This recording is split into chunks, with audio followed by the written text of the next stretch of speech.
तो मेन चीज़ ये वाली क्लिप बनाने का रीज़न ये है कि मैं देखें आप लोगों के साथ अपनी हंसी शेयर करता हूँ तो अपना दुख शेयर करना भी बनता है। Hello everyone and welcome back to a new vlog. तबीयत थोड़ी सी है डाउन, बज रहे हैं रात के 9। सीन ये था कि सुबह आया मैं काफ़ी लेट, फिर मैं सो गया। देन उसके बाद मुझे मेरा पहले थोड़ा सा मूड अपसेट था टू बी ऑनेस्ट, कुछ सिनेरियोज़ की वजह से।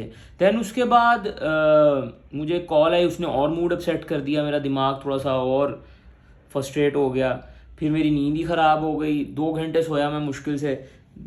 9 बजे कॉल, 7:30 पे सोया था, 9 बजे कॉल आ गई तो कॉल उठाई। उसके बाद फिर मैंने कहा अब क्या करूँ तो व्लॉग एडिट करके पोस्ट कर दिया। 12-1 बज गए उसी में। फिर उसके बाद मैं शाम में तकरीबन थोड़ी देर मैंने नैप लिया है, तो अभी मैं उठ गया था तकरीबन 6 बजे। तो तब से जाग रहा हूँ, भूख लग रही थी तो मैंने सोचा कि आज डोमिनोज़ खाने को दिल हो रहा है तो डोमिनोज़ खा लेते हैं। व्लॉग आज का कोई इतना लंबा नहीं होने वाला, मुझे फीलिंग है। अच्छा, सीन एक और है कि मेरा दोस्त निकल चुका हुआ है फैसलाबाद से। वो अभी कल आएगा इंशाल्लाह खैर वाफियत से, तो उसको पिक करेंगे। तो उसका भी वेट कर रहा हूँ, घर भी साफ़ करना पड़ेगा फिर तो। चलो खैर अभी निकले, चेंज वेंज मैंने कर लिया है, फ्रेश वगैरह हो गया हूँ, बस अभी शूज़ पहनते हैं और निकलते हैं। बैग हमने कर लिया है पैक, उसको लेते हैं पहन। कल मैं आके मैंने बैग वॉलेट यहीं पे रख दिया था, जल्दी में वॉलेट उठा लें, चाबियाँ।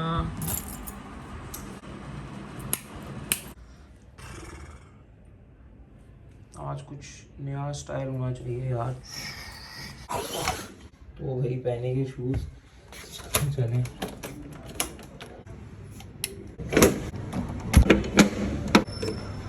हम आ गए हैं डोमिनोज़ और भूख से हो गई अब इंतहा।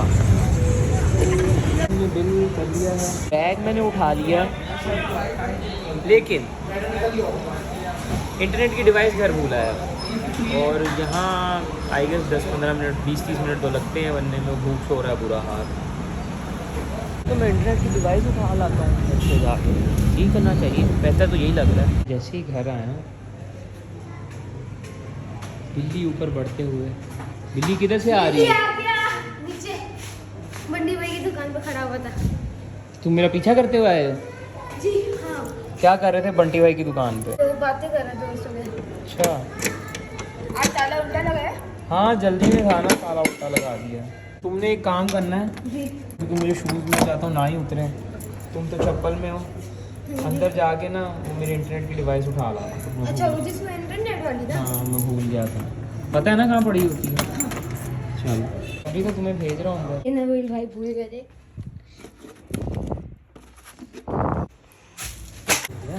ये आपका ब्लॉग। ये डिवाइस चलो बंद, टिंग टोंग तो कर देते हैं, टिंग टोंग तो किया ही नहीं। टिंग टोंग। हाँ चलो बंद कर दो, चलो जोर से। हाँ ये भी ये हो गया बंद।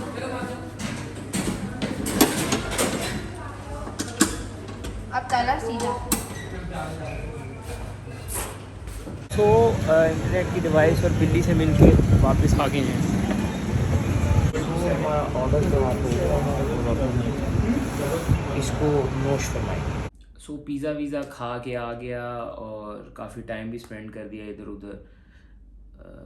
लेकिन जो मेन चीज़ ये वाली क्लिप बनाने का रीज़न ये है कि मैं देखें आप लोगों के साथ अपनी हंसी शेयर करता हूँ तो अपना दुख शेयर करना भी बनता है। इट्स बिन लाइक 4-5 डेज़ के मैं बहुत डीपली ना थोड़ा सा लो चल रहा हूँ। उसका रीज़न ये है कि मेरी दादी माँ की बरसी आ रही है। तो मुझे ना उनके जो लास्ट फ्यू डेज़ थे ना, उनके फ्लैशबैक्स आ रहे हैं। मतलब वो हॉस्पिटल में थी, मैं प्रे के लिए उस टाइम में भी अपनी सोशल मीडिया पे पोस्ट करता था लोगों को कि प्लीज़ प्रे करें उनके लिए। और देखिए सबने जाना है एक दिन, लेकिन उनके जो लास्ट के जो डेज़ हैं ना वो मुझे बहुत हॉन्ट करते हैं। उसका रीज़न ये है कि वो बहुत पेन में थी लास्ट अपने फ्यू डेज़ में, 15-16 दिन वो आईसीयू में थी और काफ़ी पेन में थी। तो स्टार्टिंग में तो मुझे बहुत देर तक नींद नहीं आती थी, अभी भी रात को मैं डर के उठ जाता हूँ समटाइम, मुझे दिखती हैं कि वो कितनी पेन में थी। असल में हुआ ये था कि उनका रेस्पिरेटरी सिस्टम ना चोक हो रहा था, उसकी वजह से उनकी किडनीज़ पे असर हुआ था, उनके दिल पे, बेसिकली उनकी बॉडी शट डाउन हो रही थी। और हमने बड़ी कोशिश की उनको बचाने की, लेकिन वही बात कि कुल्लू नफ्सिन ज़ायक़ातुल मौत, तो हर किसी ने मौत का जायका चखना है। तो लेकिन मुझे बेसिकली ना हर्ट इसीलिए होता है कि बहुत पेन में थी वो, और उनको मैंने देखा है मोस्टली उनके जब भी उनको अटैक्स होते थे, मतलब उनकी शट डाउन हो रही होती थी बॉडी, तो मोस्टली मैं ही होता था हॉस्पिटल में। तो बेसिकली उनका एक टेस्ट होता था RBG, arterial blood gases test होता है। बेसिकली सीधी नीडल उनके ऐसे हाथ में घुसाई जाती थी और वो इतनी पेन में होती थी, क्योंकि वो पेन होती थी तो उनको पकड़ना पड़ता था, तो नर्सेज भी पकड़ती थी, फिर मैं भी पकड़ता था।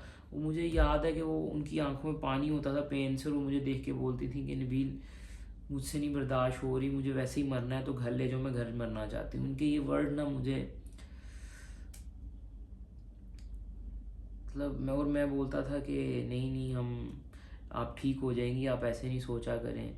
दी थी नहीं, ये डॉक्टर लूट रहे हैं तुम लोगों को, बस मैं वैसे ही मर रही हूँ, ये बस बिना वजह टेस्ट करते रहते हैं, मैं मर रही हूँ, मुझे पता है ना, मुझे अपने घर में मरना है।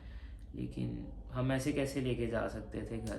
तो बहुत पेन में थी। एंड में उनकी फिर डायलिसिस स्टार्ट हो गई, किडनीज बंद हो गई, फिर डायलिसिस पे चली गई।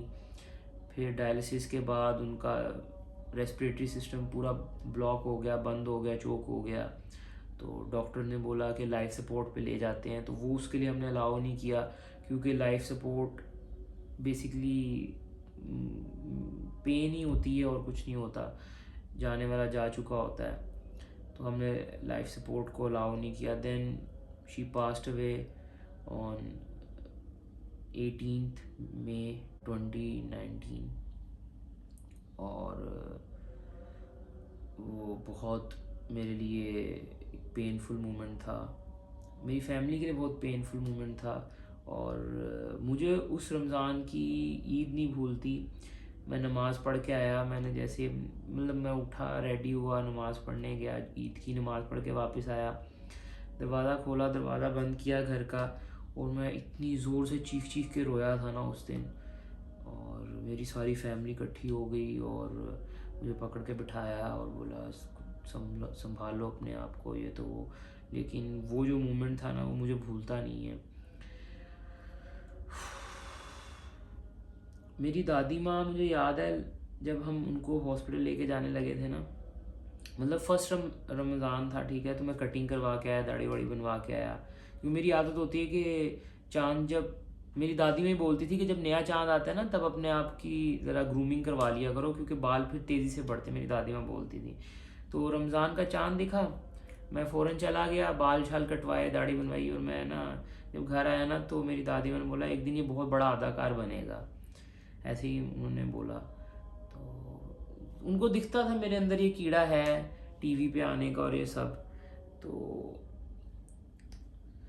फिर उसी रात को मुझे याद है हमने रोज़ा रखा, और दादी माँ ना कंटिन्यूसली खांस रही थी। तो मैं 2-3 बार अपने रूम से उतर के नीचे भी गया, उनके पास बैठा, उनको मतलब कुछ दिया कि उनकी खांसी ठीक हो, पर वो असर ही नहीं हो रहा था। फिर रोज़ा रखा, रोज़ा रखते ही ना पापा, खांसी आई जा रही थी कंटिन्यूसली, तो हम हॉस्पिटल ले गए। हॉस्पिटल में बहुत सारी चीज़ें हुई हैं, मैं, डॉक्टरों की भी लापरवाही है भाई, बहुत कुछ होता है हमारे मुल्क में। अब जाने वाला चला गया, मैं क्या बोलूँ। कुछ फैसिलिटीज़ थी जो एक हॉस्पिटल में थी, दूसरे में नहीं थी, जिसमें थी उनमें वो नहीं था, ये नहीं था, इधर ले जाओ, उधर ले जाओ, बहुत कुछ था। मैं आप लोगों से यही कहना चाहता हूँ कि प्लीज़ उनके लिए मग़फ़िरत की दुआ करिएगा, अल्लाह उनको जन्नतुल फिरदौस में आला मुकाम दे। और व्लॉग बहुत सीरियस हो गया, मुझे पता है, क्योंकि मैं भी बहुत दिनों से ये इस वजह से सीरियस चल रहा हूँ। और बाकी अपने जो करीबी लोग होते हैं ना, उनकी कदर करें, जब वो चले जाते हैं ना, फिर बहुत हर्ट फील होता है। फिर वो जो आपने छोटी सी चीज़ भी बोली होती है ना, वो भी आपको याद आती है कि यार ये उस टाइम में ये नहीं बोलनी चाहिए थी मुझे। तो ये सब चीज़ें यही की हैं, ठीक है, दुनियावी चीज़ों के पीछे नहीं भागें, अपनों की केयर करें और अपनों के पीछे भागें। मुझे ये बहुत छोटी एज में समझ लग गई थी चीज़। खैर बाकी मेरे अगर घर वाले देख रहे हैं ये व्लॉग तो मैं आप लोगों को बोल दूं कि मैं, ऐसा नहीं है कि मैं कुछ दिल बर्दाश्त हूँ, बस अपनी फीलिंग्स शेयर कर रहा हूँ। ऑब्वियसली आप लोग भी मिस करते हैं, तो बस यही बात है। बाकी इंशाल्लाह अगला व्लॉग हैपनिंग डालेंगे।